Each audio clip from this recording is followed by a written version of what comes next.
सरकार है बिहार की शिक्षा व्यवस्था को बर्बाद करना चाहती है और जो छात्र आज शिक्षक की बहाली के लिए अपनी आवाज उठा रहे हैं वो सिर्फ रोजगार की बात नहीं कर रहे हैं।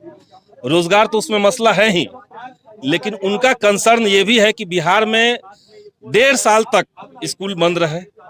अब जब स्कूल खुले तो लोगों का कंसर्न है कि वहां जब बच्चे पढ़ने जाएं तो वहां शिक्षक भी उनको दिखे, है ना। उनका ये भी है कि शिक्षक वहां दिखे, तो इसलिए शिक्षक की बहाली शिक्षा और रोजगार दोनों मसला को जोड़ने वाला बहाली है। और इसमें हम मांग कर रहे हैं कि जो स्टेट के छात्र क्वालिफाई हैं उन सभी लोगों को डायरेक्ट सरकार जो पहले से स्वीकृत पद हैं उनको जोड़ते हुए पद बढ़ाएं और सब लोगों का डायरेक्ट सरकार ज्वाइनिंग दे। 37,000 वैकेंसी है 2019 में, पद खाली है, लेकिन 24,000 रिजल्ट हुआ है, लेकिन फिर भी इनका कहना है कि नियुक्ति नहीं हो रही। नहीं, रिजल्ट तो सरकार कह रही है कि हम 80,000 का किए।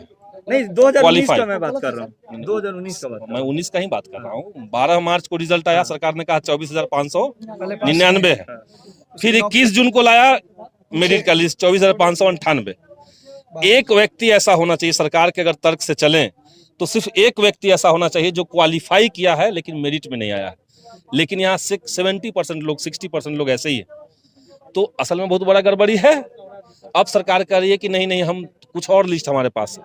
तो उस समय आप कहाँ थे जब आपने ये कह दिया कि सारे क्वालिफाइड छात्रों को हम नौकरी दे रहे हैं, अपनी नौकरी पक्की समझिए। अब उस चक्कर में तो कई सारे विद्यार्थी ऐसे हैं जिन्होंने लोन ले लिया, जो अपने परिवार की तैयारी में लग गए, शादी ब्याह लोगों का तय हो गया।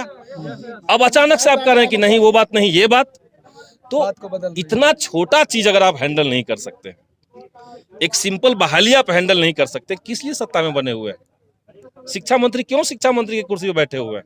उनको जाना चाहिए। कल शिक्षा मंत्री से इस मैटर पे हमने बात किया था, उनका कहना था कि नियोजन इकाई से नियुक्ति होगी, 6ठा चरण का नियुक्ति खत्म होने के बाद 7वें चरण में इनकी नियुक्ति होगी। देखिए 6ठे चरण में नियोजन हो रहा है, एक तो नियोजन की बात ही नहीं थी शुरुआत से। सरकार कह रही थी कि हम नियुक्ति देंगे, ठीक, और 1-2 कोर्ट का नहीं, सुप्रीम कोर्ट का, इलाहाबाद हाई कोर्ट का, आंध्र प्रदेश का जो हाई कोर्ट है वहां का, ऐसे कई सारे वर्डिक्ट हैं जो कहता है कि आप खेल के बीच में नियम नहीं बदल